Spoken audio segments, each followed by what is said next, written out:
З ім'ям Аллаха, милостивого, всемилостивого.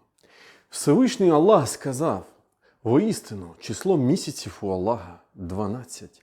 Як було записано в Писанні в день, коли Він створив небеса і землю.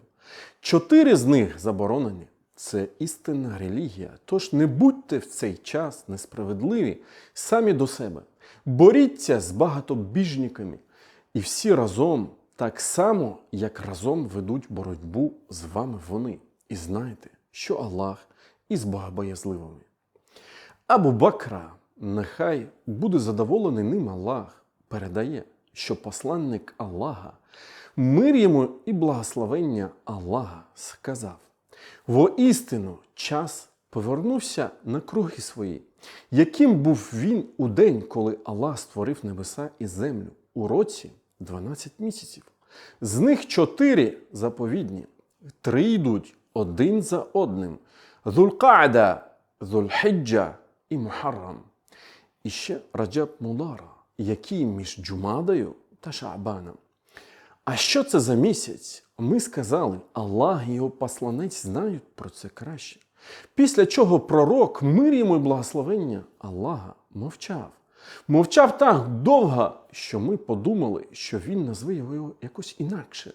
Однак він запитав: хіба це не Зуль-Хіджа? Ми відповіли так. Тоді він спитав: а що це за місто? Ми сказали: Аллах і його посланець знають про це краще. Після чого пророк, мир йому і благословення Аллаха, мовчав. Так довго, що ми подумали, що він назве його якось інакше. Однак він запитав: хіба це не священне місто? Ми відповіли так. Тоді він спитав: що це за день? Ми сказали: Аллах і його посланник знають про це краще.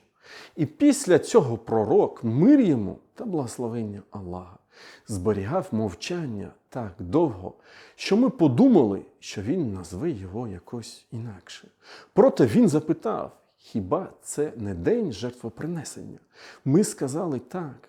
А після цього він сказав: воістину, життя, майно та честь один одного з вас є такими ж священними для вас, як і цей ваш день, у цьому вашому місті та у цьому вашому місяці. І ви зустрінетеся з Господом вашим, і Він запитає вас за ваші діяння. Дивіться, не ставайте після мене заблудливими, які рубають один одному голови. Присутній нехай сповістить про це відсутнього. І може вийти так, що той, кому передадуть мої слова, засвоїть їх краще за тих, хто чув їх від мене. Потім він сказав: чи я довів до вас? Ми сказали так. Він же сказав: о Аллах, засвідчи. Так пророк, мир йому та благословення Аллаха, звернувся до людей в своїй прощальній проповіді в місяці Зуль-Хіджа, останньому з 12 місяців року, встановлених Всевишнім Аллахом священній Мекці. І наскільки ж ці слова є актуальними саме сьогодні для росіян та мусульман Росії, зокрема, які через своє невігластво беруть участь у цій жорстокій війні проти України, вбиваючи мирне населення, жінок, дітей, знищуючи мечеті, зокрема в Маріуполі, Северодонецьку, Харкові та інших містах України. І ми з вами знаходимося в кінці Зуль-Хіджа зараз, напередодні початку місяця Мухаррам, першого місяця нового 1444 року від Гіджри. Так, Гіджра – переселення пророка Мухаммада, мир йому та благословення Аллаха, відбулась насправді не в Мухаррамі, а в іншому місяці, ймовірно, в Рабі-аль-Ауаль, але саме з року Гіджри починається відлік ісламського літочислення, тому що значення цієї події завжди важливе для всіх мусульман.